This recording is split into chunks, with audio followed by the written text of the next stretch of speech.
My parents sat across from me at my own dining table in my own house and told me I needed to sign it over to my sister, and I smiled. Because I already knew something they didn't. My name is Sarah, I'm 34 years old. I'm a civil engineer, I own my home. I have a savings account I built entirely by myself, and until about 8 months ago, I was what my family called the responsible one, which, if you've ever been called that in your family, you already know, is not a compliment. It's a job title with no salary and no resignation option. So when my parents showed up at my house on a Tuesday evening, unannounced as always, and sat down in my living room with serious faces and folded hands, I knew something was coming. I just didn't know it was going to be that. My mother looked at me the way she always does when she wants something, soft eyes, gentle voice, like she's about to ask me to pass the salt. And then she said, very calmly, that she and my father had been thinking. That my sister Nadia needed a fresh start, that Nadia had been through a lot. And that since I was doing well for myself, their words, it only made sense that I helped the family by giving Nadia my house, not lending, not selling at a discount, giving, and sitting there in that moment, in the house I had spent 6 years saving for, 3 years paying a mortgage on, and more hours than I can count renovating with my own hands. I felt something shift inside me, not just hurt, not just anger, something much colder than that. Because what my parents didn't know, what they couldn't have known, is that the week before, completely by accident, I had found something in my father's old files that changed everything I thought I knew about this family. And their own lawyer was about to make sure they regretted this moment for a very long time. Let me take you back, because none of this makes sense without the context. I grew up in a mid-sized city in the Midwest. I'll call it Harlow, not the real name, but the feel is the same. Blue-collar neighborhood, small brick houses, everyone knowing everyone's business. My parents, Daniel and Patricia, were both working people. Dad drove a delivery truck for most of my childhood. Mom worked part-time at a school office and spent the rest of her time managing the house and managing us. There were 3 kids. Me, Sarah, the oldest. Then my brother Marcus, 2 years younger. And then Nadia, the youngest, born when I was 7. From the very beginning, our family operated on a system that nobody ever acknowledged out loud, but everyone understood perfectly. Marcus was the son. He got a pass on most things just by virtue of being the boy.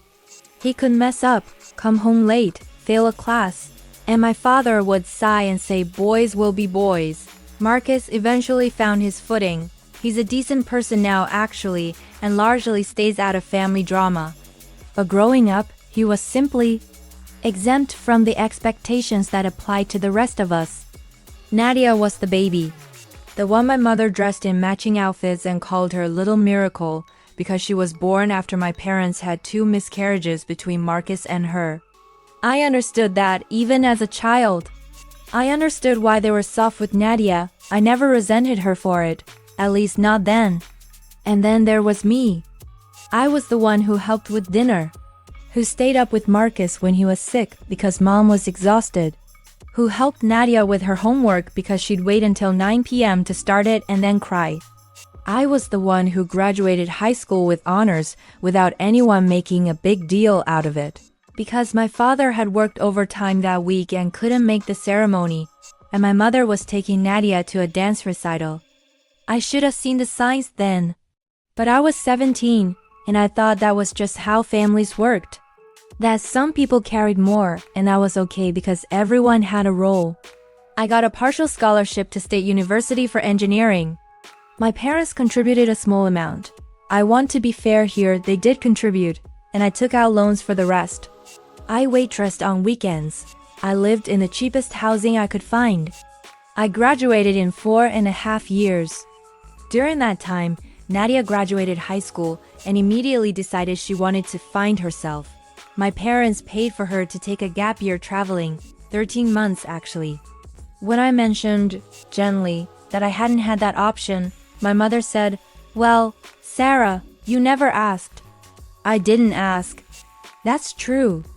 Because I was 17 when I left for school, and I somehow already knew not to ask. After graduation, I moved to a bigger city about 3 hours from home. I'll call it Declan, and I started working for a civil engineering firm. Entry level, long hours, not much money, but I was good at my job.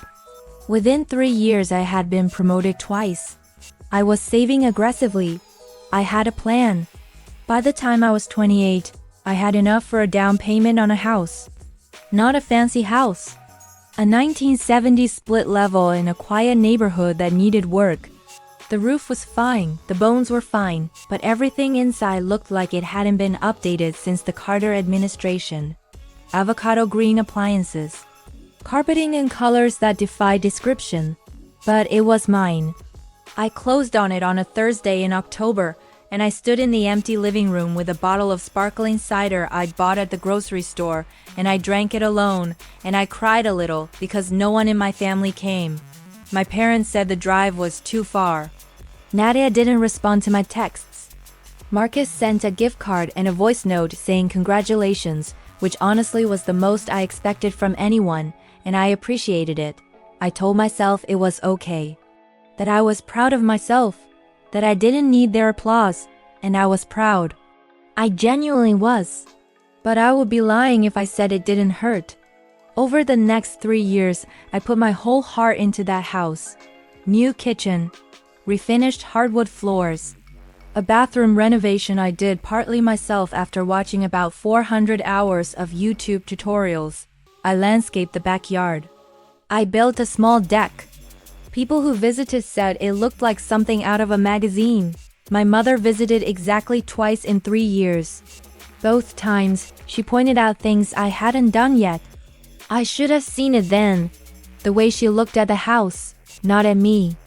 At the house, but I didn't see it, not yet. Now, I want to be clear about something before I go further. Nadia is not a villain. I've thought about this a lot. I don't think Nadia is a bad person at her core. I think she's someone who was never given any reason to be anything other than what she is, which is a 30-year-old woman who has spent her entire life being caught by a net she doesn't even know is there. Here's Nadia's story as I understand it. After the gap year, she went to community college for a year and a half, changed her major 3 times, and left without a degree. She did a few years of retail and waitressing, and one stint at a yoga studio that she really believed in. She dated a series of men who were, in my mother's description, not right for her, meaning they didn't have money or didn't treat her the way our parents wanted her to be treated. Then she met Corey. Corey was charming. Corey had a nice car and a vague career in investments that nobody quite understood but nobody quite questioned. Corey took Nadia on nice trips. Corey proposed after 8 months with a ring that had my parents practically weeping with joy at the engagement dinner. My parents loved Corey with a ferocity that I found even then a little unsettling. They helped pay for the wedding. A real wedding venue, caterer, photographer, the whole thing. I was a bridesmaid. I wore a dress the color of a bruise and smiled for 6 hours. 18 months after the wedding, Corey's investment career turned out to be somewhat less stable than advertised. He had made some decisions with joint money that Nadia said she didn't know about. Whether that's true or not, I don't know. What I do know is that they lost a significant amount of their savings and had to sell their condo. Nadia moved back in with my parents. Corey did not move back in with my parents. They separated. Not divorced yet, at least not at the point when this story starts, but separated. Corey was staying with a friend. Nadia was in her old bedroom at my parents' house, and everyone was using words like rough patch and taking space. I called Nadia when I heard. I told her I was sorry. I meant it. She said, "Thanks, Sarah," and that was the extent of our conversation about it. About a month later, my mother called me. And this is where things start to change. My mother's calls had always followed a pattern. 5 minutes of small talk, then a pivot to something she needed. It was so consistent that I got into where I could feel the pivot coming in my chest. A slight tightening, like an elevator starting to descend. This time, she said Nadia was struggling. that she needed stability, that it was hard for her to be back in her childhood bedroom at 30. My mother's voice was soft and heavy in the way it always got when she was preparing to ask me for something significant. She said, "Sarah, I was thinking. You have that big house all to yourself. And Nadia really needs somewhere to feel settled. What if she came and stayed with you for a while? Now, I want you to understand what a while has historically meant in my family. A while once meant Marcus living on my couch for 4 months when I was 26. A while once meant lending my mother $1,200 that was paid back 8 months later in 3 installments, the last of which I had to ask for twice. A while in my family is a unit of time that tends to expand in ways that are inversely proportional to my comfort. So I said carefully that I had a 1-bedroom and it wasn't really set up for another person long term. This was a lie. I had a 3-bedroom, but I wasn't lying about the spirit of the thing. My mother said, "Oh, Sarah, that's it. Just, oh, Sarah," in a tone that conveyed roughly 40 years of disappointment in 2 words. I said I'd think about it. She said, "I hope you will. Your sister needs you. Not. You don't have to. Not. Of course, it's your home. Just your sister needs you." I didn't call back for a week. When I did, I said I didn't think it was a good idea for Nadia to stay with me, but that I'd be happy to help her look for an apartment and maybe contribute to a deposit. My mother said that was very cold. My father, who I could hear in the background, said nothing. Has anyone ever made you feel like the selfish one for saying no to something you never should have been asked in the first place? That's exactly how I felt. And what frightens me in retrospect is how quickly I started to question myself. How I lay awake that night wondering if I was being cold. If the right thing to do was to say yes. If being the responsible one meant I had to sacrifice my own peace indefinitely for people who had never once made a corresponding sacrifice for me, I didn't say yes. But I also didn't say no clearly enough. I left the door cracked open with that offer of deposit money, and in my family, a cracked door is an invitation. Over the next few months, the pressure escalated gradually, slowly enough that each individual increment felt small, even though the cumulative effect was enormous. My mother started calling more frequently. Nadia was depressed. Nadia couldn't sleep. Nadia had cried at dinner. Did I know how hard it was to watch your child suffer? My father got on the phone once, which was unusual. He mostly let my mother handle the emotional communications and said, in his quiet, serious way, that family takes care of family. That he and my mother had always made sure we had what we needed. That he hoped I understood what that meant. I said I did understand. I also noticed, with a sharpness that surprised me, that I could not think of a single specific thing my parents had done for me. Just for me, not for the family, not incidentally, in the past 5 years. Not one thing. Then came the Sunday dinner. My parents asked me to drive home for the weekend in September, 2.5 hours each way. They said it was just a family dinner. Nothing important. I should have known better. When I arrived, Nadia was already there. She looked thin and sad and she hugged me, and I hugged her back, and for a moment I thought, okay, this is just dinner. We are just family. Then my mother brought out a packet of papers with the dinner. She set them on the table next to the bread basket. And she said, "We wanted to do this as a family." I looked at the papers. They were stapled together, about 8 or 9 pages. On the top was a logo and a name. The law offices of Gerald Whitmore, attorney at law, Declan, Ohio. My stomach dropped before I even touched them. My father cleared his throat and started talking in the measured way he does when he's rehearsed something. He said, "Times have been hard for Nadia." He said, Corey had left her in a very difficult position. He said, a woman shouldn't have to rebuild her life from scratch with nothing to stand on. He said, as a family, it was their responsibility, all of their responsibility, to make sure Nadia had a foundation. And then he slid the papers toward me. I looked at my mother. Her eyes were soft and certain in a way that told me this had been decided before I walked through the door. I looked at Nadia. She was looking at her plate. I picked up the papers. They were a deed transfer agreement for my house, drawn up by a real attorney, with my name on it, with blanks for my signature, transferring ownership of my home, the home I had purchased, mortgaged, renovated, and lived in for 3 years, to Nadia. I read the first page twice. Then I set it down very carefully. I said, "What is this?" My father said, "You know what it is." I said, "I need you to explain it to me." My mother said, gently, always so gently, that the house was just sitting there with one person in it, that Nadia needed stability and security, that I was young and capable and could easily buy again somewhere else, that the house was an asset, not a home, and assets in a family should benefit the family. Let me repeat that because I want you to really hear it. An asset, not a home.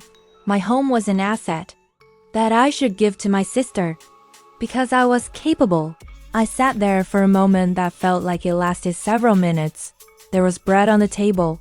There was a roast chicken in the middle. The kitchen smelled like my childhood. And my parents were asking me to sign away the most significant thing I'd ever built for myself. I looked at Nadia, and this is the part that hurt more than any of it, actually. Nadia looked up at me, and she said, "Sarah, I'm sorry. I told them not to do it this way." My mother immediately said, "Nadia, don't." I said, "What way, Nadia? What way did you tell them not to?" But she looked back down at her plate, and she didn't answer, and in the silence, I understood something. Nadia had known. She might have even asked. I don't know which, and I may never know. But she had known this was coming, and she has sat across from me at dinner and hugged me at the door and said nothing. I pushed the papers back across the table. I said, "I'm not signing this." My father's jaw tightened. He said I was being emotional. I said I was being reasonable. My mother said, and this is the line that has lived in my head ever since, "Sarah, do you know how much your father and I have given up for you children? Do you know what we've sacrificed?" And I thought, name one thing. Just name one thing you gave up specifically for me. But I didn't say that. Because I was raised to be respectful at my parents' dinner table, and 34 years of conditioning doesn't vanish in a moment. I said, "I understand that you've worked hard for this family. And I love you. But I worked hard for that house. It's mine. And I'm not signing anything tonight." I got up from the table. My mother said my name. Just my name, the way she says it when I've done something unforgivable. I said I would call them in a few days. And I drove 2.5 hours home, alone, in the dark, shaking the entire way. I want to pause here and be honest with you. Part of me, a very deeply buried part, almost understood what they were asking. Not agreed with it, not forgave it, but understood the logic of it, in the way that children of families like mine learn to internalize the logic of sacrifice early. Nadia had less. I had more. Wasn't it right to share? But here's the thing I kept coming back to as I drove home that night. I had more because I had worked in ways no one had ever noticed, helped in ways no one had ever thanked me for, and gone without in ways that had never, not once, been acknowledged. I hadn't inherited this. I hadn't been handed it. I had built it with my own 2 hands while being the invisible backbone of a family that only called when they needed something.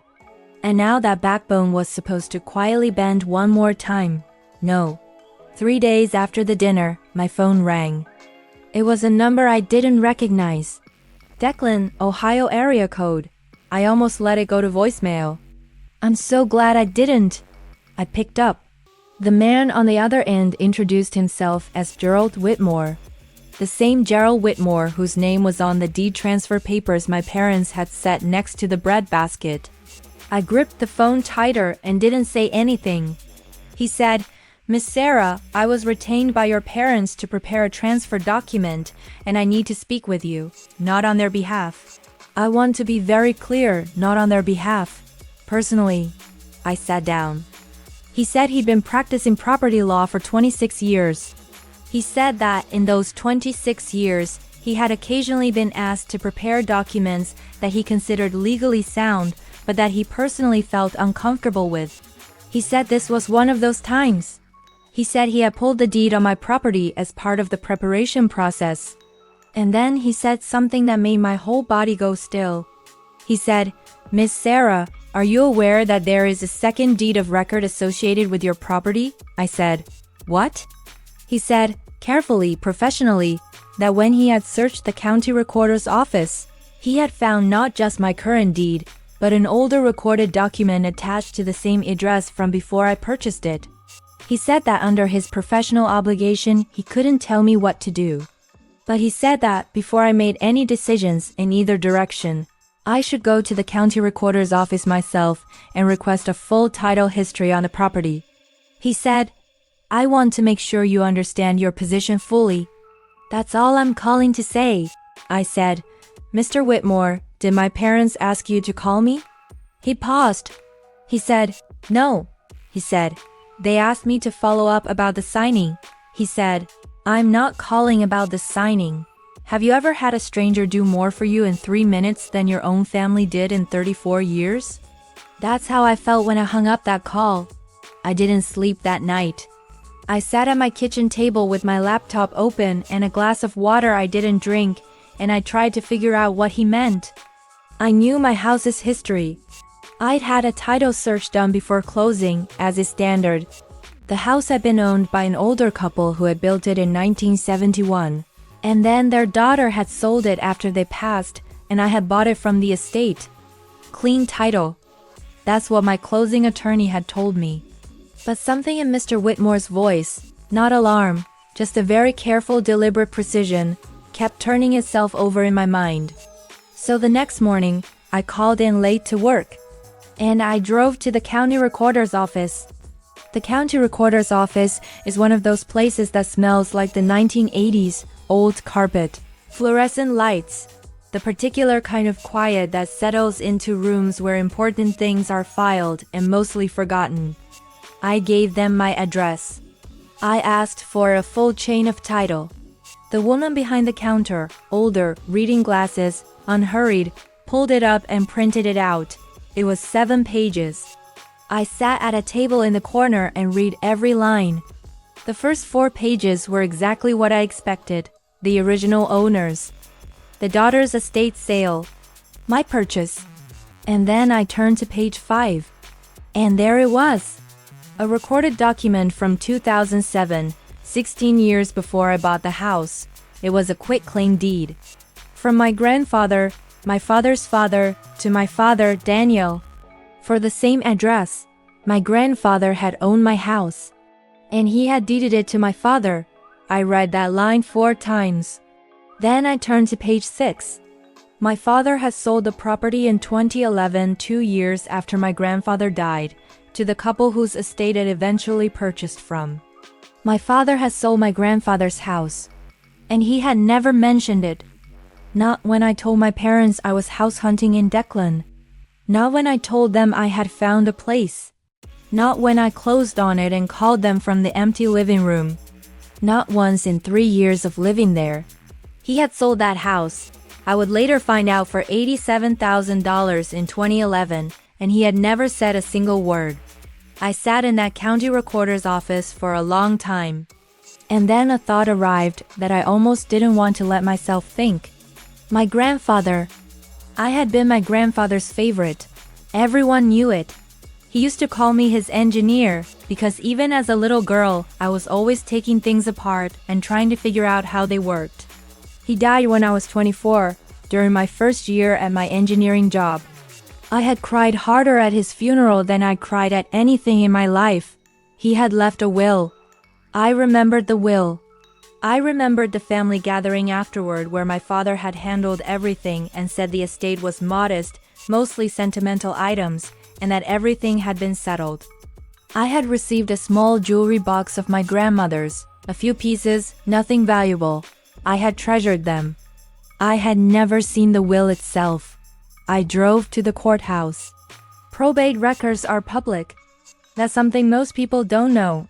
When someone dies and their will goes through probate court, The documents become part of the public record. You can walk into a courthouse and request them. It takes maybe 15 minutes. My grandfather's name was Henry Calloway. He died November 14, 2009, at the age of 78. I requested his probate file.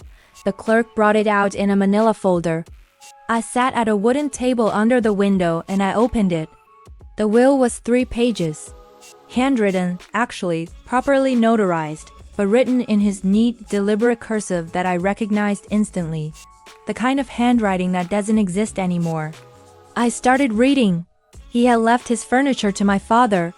His tools, he had a beautiful collection of woodworking tools to Marcus. His car, an old Ford pickup, to a neighbor named Bill who I vaguely remembered. And then paragraph 4. My house and property at my address, currently held jointly in my name and my son Daniel's name. I leave in equal shares to my 3 grandchildren, Sarah, Marcus, and Nadia. It is my wish that this property remain in the family and provide stability for the next generation. I have arranged with Daniel to hold this property in trust for the grandchildren until the eldest, Sarah, reaches the age of 30, at which point the property should be transferred to her name, with the understanding that she will provide for her siblings as needed from it. I read it 3 more times. My grandfather had left all 3 of us, but specifically arranged for the house to come to me first. His house. The house I had bought. The house I had bid on at an estate sale without knowing. The house my father had sold to that estate in 2011, 2 years after my grandfather died, 6 years before I ever found it online for $87,000. And then, in 2020, at the age of 28, completely by chance, I had bought it back. I don't fully know how to describe what I felt in that moment. There was grief. My grandfather had thought of me. He had specifically thought Sarah should have a home. He had put it in writing in his own careful handwriting, and he had trusted my father to honor it. And my father had sold it. 2 years after the funeral, while the ink was still relatively fresh on the probate documents, my father had sold my grandfather's house for $87,000 and said nothing. I thought about that money. $87,000 in 2011. I thought about what my parents had spent in those years. I thought about Nadia's gap year. I thought about Nadia's wedding. I thought about my father on the phone, serious and quiet. Family takes care of family. I pressed my palms flat on the table and I breathed. What do you do when the people who were supposed to protect your inheritance were the ones who took it? What do you do when the house you worked your whole adult life to own turns out to be the house your grandfather left you, and you found your way back to it without even knowing? What do you do when the family that's asking you to sacrifice is the same family that already took the first sacrifice without asking? I'll tell you what I did. I called a lawyer. Not my parents' lawyer. My own. Her name was Angela Reeves. She was a probate and property attorney that a colleague had recommended to me years ago for something unrelated. I had her number in my phone and had never needed to use it until that day. I called her from the courthouse parking lot. I told her everything in approximately 10 minutes.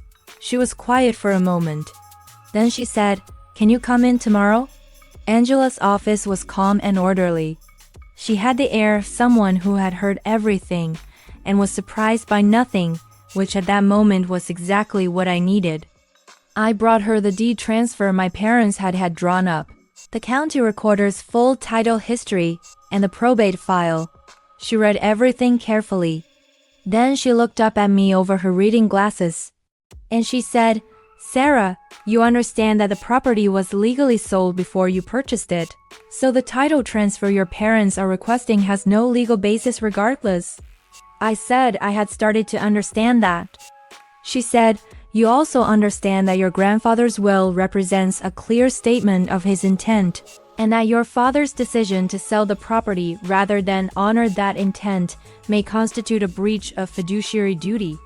I said, "What does that mean practically?" She said, "Depending on the specifics, it potentially means that your father owes you and your siblings the value of that property, as of the time it should have been transferred to you. She looked at the papers again. She said, and possibly the appreciation in value since then. She said, who else knows about this? I said, right now? You and me and Mr. Whitmore. She said, who is Mr. Whitmore? I said, the lawyer my parents hired to get me to sign the transfer. She looked at me. She said, and he called you personally to tell you to check the title? I said, yes. She said, very quietly, interesting man. Over the next 3 weeks, Angela did her work. She was thorough. She contacted the probate court. She found an appraiser. She documented the chain of ownership. She researched my grandfather's estate in full and found, tucked into the back of the file, a letter my grandfather had written and attached to the will, addressed to my father. The letter was 3 paragraphs. In it, my grandfather said, in his careful plain language, that he knew Daniel was practical, that he knew Daniel didn't always see the point of sentiment, but that he was asking him man to man, father to son, to honor this arrangement, that Sarah had his eyes and his stubbornness and his love of building things, and that she deserved a foundation. He said, don't sell it, Daniel. Let the girl have her house. My father has sold it anyway. 7 months later, Angela prepared a letter. It was addressed to my parents and CC'd to Mr. Gerald Whitmore. It outlined the probate findings, the breach of fiduciary duty, the property value at the time of sale, and the current appraised value of my home. The total figure, between the 2011 sale proceeds and the appreciation, accounting for the interest, was $162,000. She said, we can pursue this in civil court. Or we can give them the opportunity to come to an agreement first. I said, send the letter. Angela sent the letter on a Wednesday. On Friday morning, my mother called me, crying. I let it go to voicemail. She said, Sarah, I don't know what you're doing, but you need to stop. You're tearing this family apart. I thought about my grandfather's letter. Don't sell it, Daniel. Let the girl have her house. I thought about standing in my empty living room with a bottle of sparkling cider. I thought about the avocado green appliances and the hardwood floors I had refinished myself and the deck I had built plank by plank. I thought about every dinner I had cooked. Every time I had driven 2.5 hours for a family that didn't come to my closing. I deleted the voicemail. My parents and Nadia came to Declan 2 weeks later. I had not invited them. Angela had requested, through formal correspondence, a meeting to discuss the matter. My parents had agreed, presumably on the advice of whatever attorney they had scrambled to consult in the interim. The meeting was at Angela's office. I arrived first. I sat down in a conference room with its long table and its window overlooking the parking lot, and I smoothed my blazer, and I waited. My parents came in together. My mother's eyes were red. My father was in his good jacket, the one he wore to important things. Nadia had not come. They sat across from me. My father did not look at me for a long moment. My mother looked at me the way she looks when she wants me to see how much she's suffering. Angela came in, set her files on the table, and sat down. She was calm and utterly professional, and she began speaking in the even, measured way that lawyers speak when they are holding all the cards. She outlined the situation. She put my grandfather's letter, the original, which she had obtained a certified copy of, in the center of the table. My father's face, when he looked at that letter, told me everything I needed to know about whether he had forgotten what he'd done. He hadn't forgotten. He knew exactly what that letter was. His jaw worked silently for a moment, and then went still. My mother said, This is not what we intended. Angela said, what was intended is documented in the probate record. My mother said, Henry didn't understand what he was asking. The timing wasn't right for. Angela said, Mrs. Calloway, the will and the attached letter are both legally documented and dated. Your father-in-law's intentions are clear. Silence. My father finally looked at me, and he said, quietly, and I will remember this for the rest of my life. He said, Sarah, We didn't think you'd ever know. Not. I'm sorry. Not. I was wrong. Not. Your grandfather meant more than I honored. We didn't think you'd ever know. And somehow, that was the most clarifying sentence I had heard in 34 years. Because it told me that the issue was never what was right. The issue was what they thought they could get away with. I said, I know, Dad. I said, that's not good enough. Angela walked them through the two options. Option 1. A civil suit, which Angela estimated had a high likelihood of success given the documentation, and which would result in a public record, potential court costs, and a judgment likely in the range of the full $162,000 figure, possibly more. Option 2. A family settlement agreement, outside of court, in which my parents would acknowledge the breach, pay a negotiated settlement amount, and agree to certain terms. My parents' attorney, a tired-looking man named Carl, who had said almost nothing until this point, leaned over and spoke quietly to my father. My father was silent for a long time.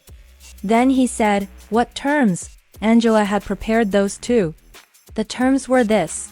1. A settlement payment of $110,000 to be paid in full within 90 days. 2.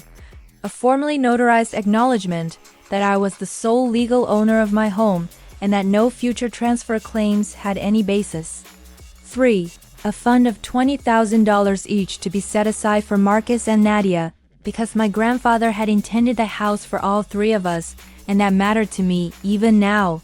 My mother began to cry. My father looked at the papers for a long time, then he signed them. I want to be honest about what that moment felt like. It didn't feel like winning. I know that might be surprising. I know some of you might be watching this waiting for the moment where I feel vindicated and powerful and everything clicks into place. That's not what happened. What happened was that I watched my father, a man who I had spent my whole life wanting to be proud of me, sign papers that admitted he had betrayed his own father's wishes and his own daughter's inheritance. And I thought about my grandfather. I thought about him writing that letter. Let the girl have her house. Trusting his son. Dying without knowing whether his son would honor it. He didn't know. He never got to know. That was the thing that broke me in the quiet of that conference room. Not my parents' faces, not the numbers on the page. The thought of my grandfather not knowing. I held it together until the meeting ended. I shook Angela's hand. I thanked Carl. I walked to my car. And then I sat in the parking lot and I cried for a long time. Not because I'd won. Because I'd lost something, some version of my family I had wanted to believe in, and I was finally allowing myself to acknowledge it was gone. 2 days later, Nadia called me. She was crying too. She said she hadn't known about the will or the sale. I believe her, or at least, I believe that she hadn't known the full scope of it. She said she had known my parents had money from a property sale years ago, but she hadn't connected it to my grandfather's estate. She said, "I never would have asked for your house if I'd known, Sarah." I said, "I know," she said. "What can I do?" I said. "Nothing right now. Just be honest with me from here on. That's all I'm asking." She said she would try. We haven't fully rebuilt, but we're talking. Carefully, honestly, in a way we never quite did before. And that might be the most unexpected outcome of all of this. It has been 8 months since that meeting in Angela's office. The settlement was paid. The notarized acknowledgement sits in my files. The $20,000 each for Marcus and Nadia was set aside. Marcus was surprised and grateful. Nadia cried. I'm still in my house. I'm standing in it right now, actually, in the kitchen I renovated, with the hardwood floors I refinished, in the house my grandfather built his life in and wanted me to have.